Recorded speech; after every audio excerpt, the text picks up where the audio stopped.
Good day. Our topic is solving problems involving inverse function.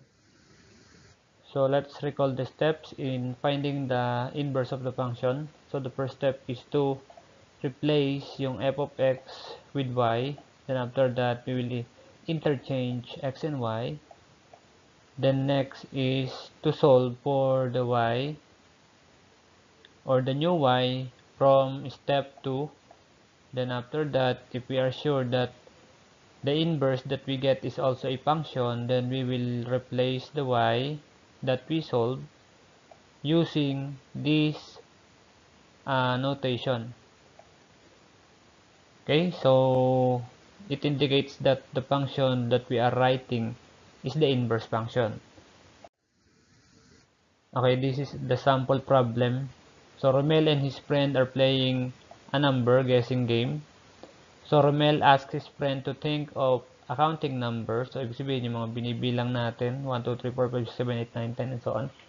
And then after thinking of a number, so hindi pa sasabihin ni friend ni Romel kung ano yung naisip niya. Ang sunod na gagawin ni Romel, sabihin niya mag-add ka ng 4 sa naisip mong number.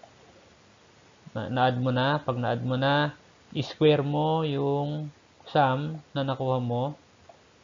Okay, na-square mo na. Kung na-square mo na, i-multiply mo yung result by 3.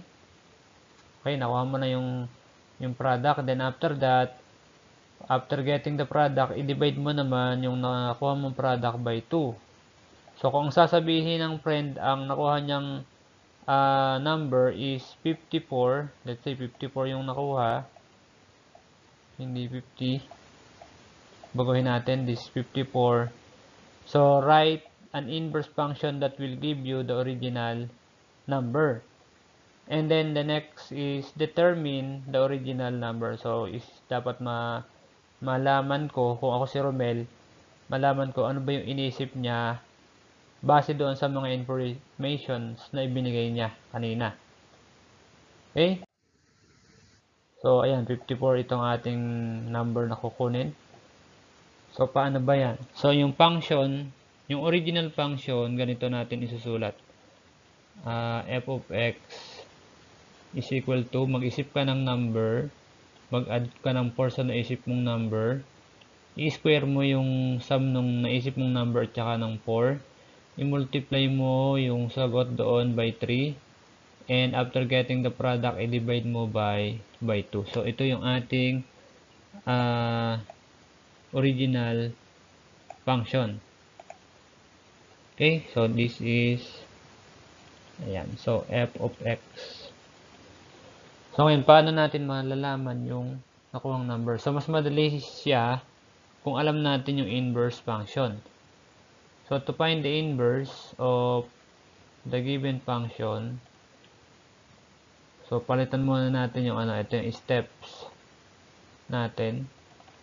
So, instead na f of x, we will use y. Diba?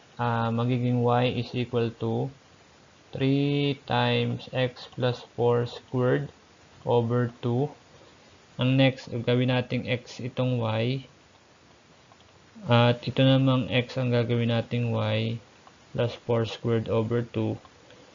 And then, ang y ang isasolve natin. Dapat mawala yung mga kasama ng y. Especially yung denominator. So, multiplying both sides by 2. So, 2x is equal to 3 times y plus 4 squared. Then, after that, we need to remove yung 3. So, divide both sides by 3. So, I have now 2x over 3 is equal to y plus 4 squared. So, by symmetric property, since ang gusto ko yung sinosolve ko ay nasa left, so, nandito yung y plus 4 kasi y ang isosolve ko. And then, 2x over 3. And to solve for y, we have exponent 2. So, we need to get the square root para mawala yung 2 na exponent. Then, y plus 4 is equal to square root of 2x minus 3. And then, solving for y, add negative 4 to both sides. So, y is equal to the square root of 2x over 3 minus 4. So, ito yung ating inverse function. So we have square root of 2x minus 3 of minus 2x over square root of 2x over 3 minus 4. So kung sabi nga kung 54 yung naisip niya, paano natin malalaman yung number na naisip ng kaibigan mo? So if we have this, ayan. So 2 times 54 siya. Then over 3, then minus 4. Then 2 times 54 or 54 divided by 3, pwede rin na 54 divided by 3 muna para mas smaller yung number. So we'll get 18. So magiging 2 times 18 inside the square root and then minus 4. Then after that, 2 times 18 is 36 minus 4, and then square root of 36 is 6 minus 4. 6 minus 4 is equal to 2. Therefore, yung naisip mong number is 2. Okay, ang una mong naisip na number ay 2. The number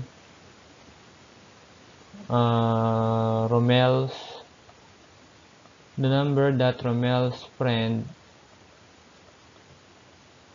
was thinking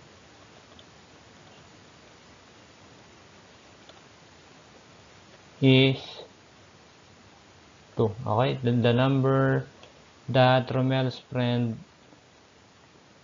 was thinking is 2. Ayan. So, pwede naman nating i-check kung bakit 54. So, di ba? If this is 2, so 2 plus 4 is equal to 6. 6 times 6 is 36. 36 times 3 is equal to 108 divided by 2 is equal to 54.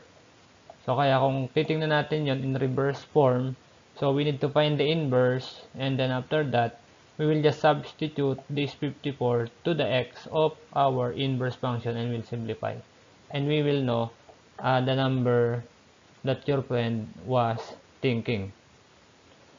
Okay, so next, dito sa number 2, to convert from degree Celsius to Fahrenheit. So ito yung dalawang unit of temperature, Celsius and Fahrenheit. So the function is, ito yung function natin, f of c is equal to 9 over 5c plus 32, where c is the temperature in Celsius. So find the inverse function converting the temperature in Fahrenheit to degree Celsius. So kung bali Fahrenheit to degree Celsius. Kaya lang nandito ay degree Celsius to Fahrenheit ang binigay na formula. So we need to find the inverse of this. So anong gagawin natin muna para makuha natin ang inverse function?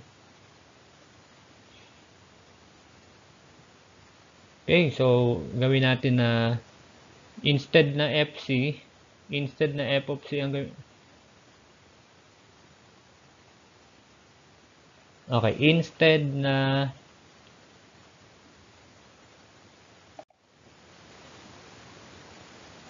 fc, we'll use y, and then yung c natin ay gagawin nating x. So, halimbawa ay y is equal to 9 over 5x and then plus 32. So, this is the original function. So, to find the inverse, babalik rin natin. Ito yung gagawin nating x, itong gagawin nating y, and then plus 32. Then, what's next? So, solve natin yung new y. So, tanggalin muna natin ang 32 by adding 32 both sides. So, x, by adding negative 32 both sides because this is positive. So, x minus 32 is equal to 9 over 5x. And then, the next thing is to solve for, this is not x pala, this is y. Yan.